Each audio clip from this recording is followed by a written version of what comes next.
कांग्रेस विधायक छन्नी साहू के ऊपर हुए हमला में धमतरी के भाजपा विधायक रंजना साहू का आरोप लगाया हुआ है कि राज्य के महिला मन की सुरक्षा खत्म हो गई है। इस छत्तीसगढ़ प्रदेश में छत्तीसगढ़ महतारी की बेटियां ही सुरक्षित नहीं है।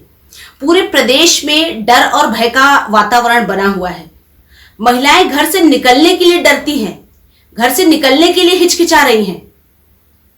खुज्जी विधानसभा की महिला विधायक श्रीमती छन्नी साहू जी जो अपने एक कार्यक्रम में थी, उस दौरान एक व्यक्ति ने शराब पीकर चाकू से उस महिला विधायक पर हमला किया। जिस प्रदेश की महिला विधायक सुरक्षित नहीं है, यहां की आम महिलाएं कैसे अपने आप को सुरक्षित माने? ये बहुत बड़ा प्रश्न चिन्ह इस प्रदेश की सरकार पर है कि आम महिलाएं कहां सुरक्षित हैं। माननीय मुख्यमंत्री भूपेश बघेल जी बड़ी बड़ी बातें करते थे महिलाओं की सुरक्षा को लेकर।